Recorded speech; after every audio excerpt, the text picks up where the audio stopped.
4 jours à peine après son opération, Joseph Merle, 95 ans, fait déjà quelques pas. Il se remet d'une chute toute bête à son domicile. J'ai dû faire un demi-tour rapide avec la canne qui s'est enfourchée entre les deux jambes. Et je suis tombé carrément sur le dos. Et là, je me suis cassé le col du fémur. Voilà. D'accord. Voilà, c'est simple, mais ça fait mal. Pour ces patients très âgés, au-delà de 75 ans, l'hôpital de Tarbes dispose désormais d'une unité particulière. 13 lits, soit la moitié de la capacité du service orthopédie. Ces patients donc, ont des maladies qui sont préexistantes. On va penser à un diabète, on va penser à une hypertension, parfois même de l'insuffisance cardiaque.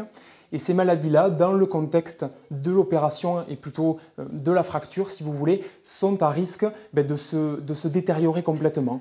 Les médecins parlent de décompensation d'une maladie associée. Ils surveillent donc au plus près les taux de sucre, d'hémoglobine avant, pendant et après l'opération. La durée d'hospitalisation s'étale sur une dizaine de jours pour faire face aux besoins particuliers de ces patients. La population des Hautes-Pyrénées est vieillissante, comme on le sait. Donc on a des fractures du col du fémur de plus en plus fréquentes. Et on nous a semblé nécessaire d'avoir une prise en charge adaptée. Avec le vieillissement de la population, ce type d'unité est appelé à se généraliser et bien au-delà des Hautes-Pyrénées.